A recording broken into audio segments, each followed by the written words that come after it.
Hello guys, कैसे हो आप सभी लोग। चलो तो आज हम लोग पोरीफेरा का लेक्चर पार्ट 2 देखेंगे। पार्ट 1 में ऑलरेडी अपने चैनल पर डाल चुका हूं। चलिए लेक्चर स्टार्ट करते हैं। ये लेक्चर्स का आपका आज का फीचर्स रहा, ठीक है, क्या क्या हम लेने वाले हैं चलिए देखते हैं।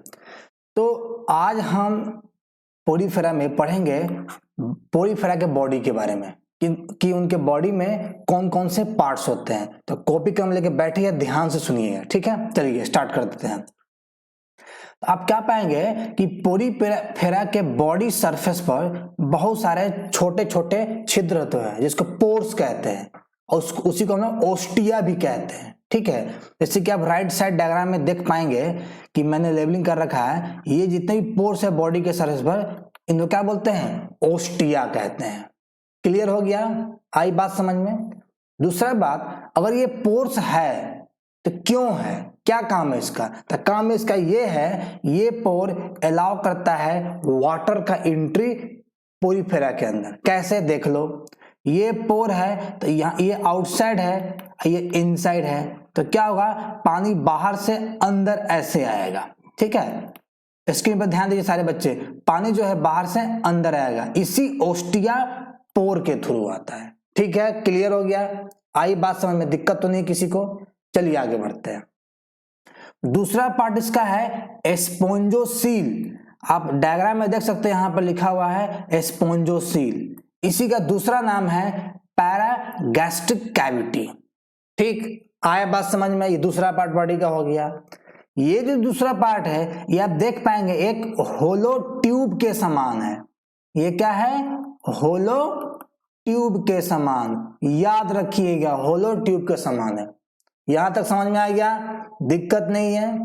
दूसरा इंपॉर्टेंट बात स्पोंजोसील के बारे में कि ये जो होलो ट्यूब है, इसका ये इनर बॉडी सरफेस है। तो ये जो इनर बॉडी सरफेस है, ये लाइंड होता है चोनोसाइट के द्वारा। चोनोसाइट क्या है, सेल है, उसके द्वारा ये इनर बॉडी सरफेस क्या होता है, लाइन अप होता है, पूरा अंदर से एक लेयर बना हुआ है, ठीक है। इसी सेल में फ्लैजेला होता है, फ्लैजेला होता है, आप लोग पढ़े होंगे फ्लैजेला, फ्लैजेला होता है, ठीक है। क्लियर हो गया, कोई दिक्कत नहीं किसी को। चलिए हम आगे बढ़ते हैं। और लास्ट पार्ट इसका होता है ओस्क्यूलम। आप यहां डायग्राम में देखिए, यहां ओस्क्यूलम है, पोरीफेरा के बॉडी के टॉप पर, ऊपर की तरफ टॉप पर क्या है, ओस्क्यूलम है। तो इसका क्या काम है, काम ये है कि जब पानी बाहर से अंदर आ जाएगा तो इसको, पानी को बाहर भी जाना है, तो ये पानी क्या होगा, इसी ओस्क्यूलम के सहारे ये पानी बाहर चला जाएगा। क्लियर, दिक्कत नहीं, समझ में आ रही है बातें। चलिए नेक्स्ट स्लाइड की तरफ चलते हैं। अब हम समझेंगे कि पोरीफेरा का बॉडी तो समझ गया, अब इसके बॉडी का वॉल समझ लेते हैं कि अगर ये बॉडी, ये वॉल बना है तो कौन कौन से लेयर्स होते हैं, इसको समझना है, ठीक है। चलिए, सबसे बाहरी लेयर होता है जिसको पिनाकोडर्म कहते हैं। आइए डायग्राम में दिखाते हैं आपको। ये देखिए, ये देख रहे हैं, ये बाहरी जो सरफेस है जहां मैंने लेबलिंग किया है पिनाकोडर्म, इसी को आउटर लेयर कहते हैं। क्लियर, कोई दिक्कत नहीं, कोई समस्या नहीं, आगे बढ़ते हैं। इसी पिनाकोडर्म का दूसरा नाम है डर्मल एपिथेलियम। कभी हो सकता है कि आपको डर्मल एपिथेलियम देकर आपको फंसा सकता है, इसलिए आपको जानना जरूरी है। क्लियर, ठीक है। चलिए आगे बढ़ते हैं। दूसरा लेयर है मिडिल लेयर। अब यहां ध्यान दीजिए, डायग्राम में देखिए, ये देख रहे हैं हम जो लिखा है मेसेंकाइम, ये बीच वाला पार्ट मेसेंकाइम है, इसी को बोलते हैं मिडिल लेयर।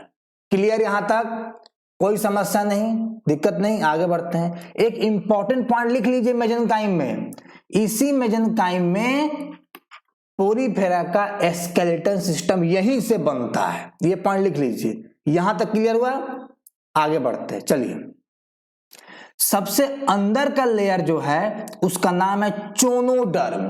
क्या नाम है, चोनोडर्म कहते हैं, या इसी को कहते हैं गैस्ट्रल एपिथेलियम। आइए डायग्राम में दिखाते हैं। ये देख रहे, ये देखिए जो मैं सर्किल कर रहा हूं रेड पेन से, यही है चोनोडर्म, सबसे इनर मोस्ट लेयर होता है। इसकी खासियत क्या है, इसमें चोनोसाइट होता है, यही ये देखिए, ये है चोनोसाइट, और यही चोनोसाइट आपको बताए थे स्पोंजोसिल को लाइनिंग करता है ऐसे ऐसे। क्लियर हो गया? कोई समस्या नहीं? समस्या होगा लिखिए कमेंट सेक्शन में, जवाब जरूर देंगे। चलिए आगे बढ़ते हैं। अब मैंने नीचे लिख भी दिया है, इसी चोनोसाइट का दूसरा नाम है कॉलर सेल। ये क्या करता है? स्पोंजोसिल को लाइनिंग करता है। इतना ही इंपॉर्टेंट पॉइंट इसमें था, मैंने कवर कर दिया। ठीक, क्लियर? कोई समस्या नहीं आपको? चलिए हम आगे बढ़ते हैं नेक्स्ट स्लाइड की तरफ। अब लास्ट पढ़ेंगे स्केलेटन सिस्टम। जितने भी स्पॉन्जेस हैं सारे के सारे स्पॉन्जेस का ये इंपॉर्टेंट कैरेक्टरिस्टिक्स है। क्यों? क्योंकि यही स्केलेटन आपके पोरीफेरा के बॉडी को सपोर्ट करता है, उनको सपोर्ट करता है कि अच्छे से रह सके, अपना बॉडी शेप को मेंटेन कर सके। क्लियर हो गया? समस्या नहीं है? आगे बढ़ते हैं।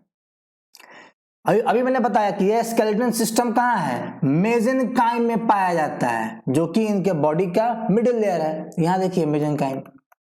अब इसमें स्केलेटन सिस्टम कहाँ है? यहां देखो, ये देख रहे हो, ये निडल शेप, निडल शेप होता है। निडल के शेप में आपका स्केलेटन सिस्टम होता है। और यहां देखो ये स्केलेटन सिस्टम है, ये भी निडल शेप की तरह होता है, जो मेसेनकाइम में होता है। आया समझ में? कोई समस्या तो नहीं किसी को? कोई दिक्कत तो नहीं हुआ? आगे बढ़ते हैं। अब जरा इनका कंपोजिशन देख लेते हैं। ये स्केलेटन सिस्टम या तो सिर्फ एस्पिक्यूल से मिलकर बने होंगे, एक मटेरियल्स होता है जो मेसेनकाइम से बनता है, या वे स्केलेटन सिस्टम स्पोंजी फाइबर से मिलकर बने होंगे, या ऐसा भी हो सकता है किसी किसी ऑर्गेनिजम्स में कि एस्पिक्यूल्स और स्पोंजी फाइबर दोनों से मिलकर बने हों। यहां तक समझ में आ गया? दिक्कत नहीं है? चलिए आगे बढ़ते हैं। कुछ ऐसे भी स्पॉन्जेस हैं जिनमें लाइम या सिलिका के कार्बोनेट से उनका स्केलेटन सिस्टम मिलके बना हुआ है। यहां तक आशा करता हूं क्लियर हो गया होगा। ठीक है, तो इस स्लाइड की सारी बातें बता दिया मैंने। अब आगे बढ़ते हैं, और आगे बढ़ते हुए इसी स्केलेटन सिस्टम के आधार पर नीट जो मेडिकल एग्जाम लेता है, इसने 1991 में एक सवाल पूछा था। सवाल था कि पोरीफेरा का जो क्लासिफिकेशन होता है वह किस बेसिस पर होता है। तो इस सवाल का जवाब आपके एनसीईआरटी से नहीं मिलेगा। ठीक है, तो इसका जवाब है एस्पिक्यूल्स। मैं नीचे एक्सप्लेनेशन देता हूं, बाकी सारे ऑप्शन गलत है इसका। तो एस्पिक्यूल्स यानी उनका स्केलेटन सिस्टम जो इसको बना रहा है, तो इसके आधार पर आपका पोरीफेरा को 3 क्लास में बांटा गया। पहला क्लास कैलकेरिया, इसमें कैलकेरियस स्पिक्यूल्स होता है। आया समझ में? कोई समस्या तो किसी को नहीं हो रहा है? आगे बढ़ते हैं। दूसरा क्लास है हेक्साटिनेलिडा, ये आपका सिलिकियस स्पिक्यूल से मिलकर बना हुआ है, दूसरा क्लास हो गया। तीसरा क्लास है डिस्पोंजिया, ये आपका सिलिकियस और स्पोंजिन फाइबर दोनों से मिलकर बना हुआ है। तो आशा करता हूं इस सवाल का जवाब आपको मिल गया हो, आप समझ भी पा रहे होंगे। ठीक है, क्लियर? चलिए आगे बढ़ते हैं। तो इसी के साथ लेक्चर समाप्त होता है, और इस लेक्चर का ये समरी है, देख लीजिएगा, वीडियो को पॉज करके लिख लीजिएगा, समझ में आ जाएगा। मैं ऑलरेडी समझा चुका हूं। चलिए आगे बढ़ते हैं। लेक्चर ही समाप्त होता है, और नेक्स्ट लेक्चर पोरीफेरा का पार्ट 3 पे लेंगे। तब तक के लिए बाय। और समझ में आया हो, अच्छा लगा हो तो इस चैनल को लाइक कीजिएगा, वीडियो को लाइक करके सब्सक्राइब कर दीजिएगा। ठीक है, चलिए बाय, टेक केयर।